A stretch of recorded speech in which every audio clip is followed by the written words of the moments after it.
Hey guys, welcome back to the channel. I just finished watching Dandadan episode 3, and I'm glad that I didn't pass a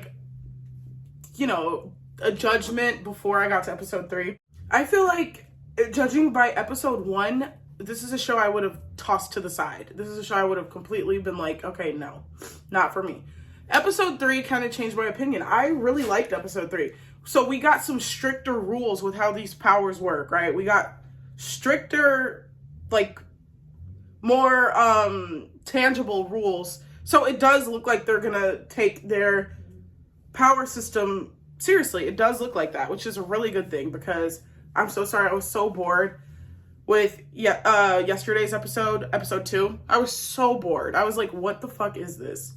But then now we get this granny character. By the way, why is that granny so sexy? What is going on? That is the hottest granny I've ever seen drawn in my life. The grandma character, who I love, she's my favorite character so far. Great character. I like her. I like how she's kind of stern, but at the same time she's got a soft heart. Love that. That's never a bad character. I do see the budding relationship between Momo and Ken developing a little bit more, and I will say that I do think it's getting to the point where it's okay, this looks like it might be pretty well done, It looks like we're watching puppy love at this point, which I'm a sucker for. I've tried to sit there and watch animes where it's just lusty and horny and whatever, and that's fine sometimes, but this looks like innocent puppy love, someone's first friend. That's cute. That's cute. That's genuine. So the story looks a little bit more genuine now at episode 3, and I do think I'm liking it now. The theme song will never not go hard. I sit and listen to it every single time. This is embarrassing, so I'm gonna hide my face when I do this, but I've been practicing this, okay? I've been practicing. Hold on. Okay, give me 2 seconds. Okay, I've been practicing that noise. I can do it really good when I'm not nervous, but I've been practicing that from the opening. I can do that pretty well. Anyway, this granny looks like a good character. She comes back from wherever the fuck she was, and she's like, what the hell's going on? So she encounters Turbo Granny and her granddaughter, and she has all these rules, the nail, the border, the barrier, all of this stuff, super cool. And, she pretends that she killed him just so we can get this rise out of Momo and see that, okay, yeah, she is starting to care about him a lot. It's his first friend. It's so genuine. People will say whatever they will say, right? But every person wants a genuine and, innocent friend who just views the world, with this layer of innocence, right? Everybody wants a friend like that. Everyone does. You can be the most popular chick on the planet. You can be the most, you could be a person with 100 other friends. Everybody wants at least one genuine friend who's wow, yeah, I don't know what's wrong with me. People never vibed with me, but you're my first friend. And because of that, I love you, Everybody wants a friend like that. So it is really cute to see their dynamic now. Again, I still don't care to see them smash. I don't care to see I don't care to see them smash. I just don't give a fuck at all. We get another compromise shot of her, a panty fucking view. I think what's so hard for me in this, because when I'm comparing this to Rosario Vampire, which is another anime that takes place in a high school setting, in that they draw their bodies more so you're understanding that, oh, these are high schoolers, but they look like adults. At least they look like adults. So even though you're oh, this is high school, you can kind of,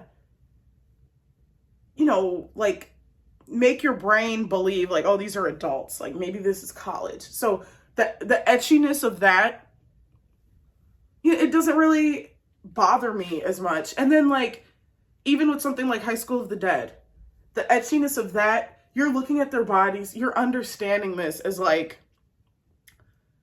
you know, over the top, like very showboaty, like very, very like they're drawn to look like adults, even though you're technically supposed to understand them as teenagers. In this, they're drawn like teenagers, and I'm still seeing the same panty shots. So it's like, it just makes me a little bit more uncomfortable because the body now matches what the context is, and we're still seeing these bra and panty shots. But I'll sit there and look at the grandma, a panty shot of her any day of the week. You know, she was reclining on the carpet and her boobs were hanging out or whatever, and I was like, okay. And you know, that stuff is good. I like that stuff. But something about this one, something about how she's drawn like an actual teenager that you would see, it freaks me out just a little bit. Maybe that's because I got older. Maybe that's because it is disturbing objectively. I don't know. But the panty shots, they're getting pretty weird. They're getting pretty odd, especially with looking at an actual teenage body type rather than an exaggerated cartoon with like the craziest physics you've ever seen. Anyway, I think the story is starting to pick up. It's starting to look good. Turbo Granny, we got Turbo Granny's some exposition on her from Momo's grandma, which was good. You know, it didn't feel forced in. It felt like really natural and normal. Apparently, Turbo Granny is two curses put together, a locational one and the granny herself. And the granny is like, hey, like, Ken can't poop without Momo watching him and holding back his curse. Absolutely disgusting. Absolutely humiliating. That was funny. Like with him, I have to poop, I can't hold it anymore. And then the race back into the house, absolutely hilarious. But things seem to be like starting to pick up now because Turbo Granny's like, I will fuck all this shit up. If you try and whatever the fuck you're trying, I will fuck all this up. I will kill your grandma. I will kill everybody this guy lays eyes on. Try me, bitch. Come see me tonight. And so now it's picking up. Now I have less to say about it. So I think that's today's review. I give this episode an 8 out of 10. Like, I think the exposition was very well done. The character introduction was very well done to the grandma. All of this shit was very, very, very well done.